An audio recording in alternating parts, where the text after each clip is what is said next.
డబ్బుతోనే ఎన్నికల్లో గెలుస్తామని కొందరు భావిస్తారన్న సీఎం చంద్రబాబు, కానీ చేసిన మంచి పనుల్ని ప్రజలకు నిత్యం వివరిస్తే గెలుపు మనదేనంటూ కార్యకర్తలకు ఉద్బోధించారు. పని చేయడం ఒక ఎత్తైతే ఆ పన్ని ప్రజల్లోకి తీసుకెళ్లడం మరో ఎత్తు అన్న సీఎం, ప్రతిపక్షంలో ఎంత పట్టుదలతో పనిచేశారో అంతకు మించిన స్థాయిలో శ్రమించాలని దిశానిర్దేశం చేశారు. మహిళల ఓట్లు మనకే ఎక్కువ వచ్చేలా చూడడంలో కార్యకర్తలదే కీలక పాత్ర అన్నారు. కూటమి పార్టీలతో సమన్వయం పనిచేస్తూ క్రమశిక్షణతో మెలగాలని సూచించారు. ఎన్టీఆర్ భవన్ లో నిర్వహించిన పార్టీ మండల అధ్యక్షులు, ప్రధాన కార్యదర్శుల శిక్షణా శిబిరానికి చంద్రబాబు హాజరై వారితో ఉల్లాసంగా గడిపారు. కాఫీ కబుర్లు పేరుతో వారితో ముచ్చటించారు. శిక్షణ జరిగిన తీరును అడిగి తెలుసుకున్నారు.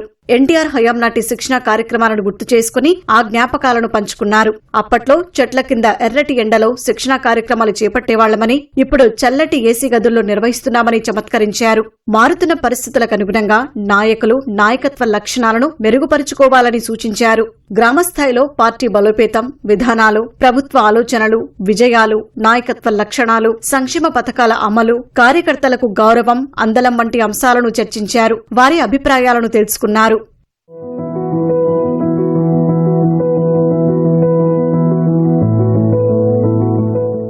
నేతలు, కార్యకర్తలను కలిసేందుకు వినూత్న కార్యక్రమాలను చేపడుతున్నట్లు చంద్రబాబు తెలిపారు. పార్టీ సిద్ధాంతాలు, భావజాలం ప్రతి కార్యకర్తకు తెలియాలన్నారు. 1 కోటి మంది పార్టీ క్రియాశీలక సభ్యులతో దేశంలో బలమైన పార్టీగా ఉన్న తెలుగుదేశం సిద్ధాంతాలను ప్రజల వద్దకు మరింతగా తీసుకెళ్లేందుకు ఈ కార్యక్రమం ఎంతో దోహదం చేస్తుందన్నారు. గ్రామస్థాయి పరిస్థితులు, మంచి చెడులు తెలుసుకునేందుకు మంచి వేదిక అవుతుందన్నారు.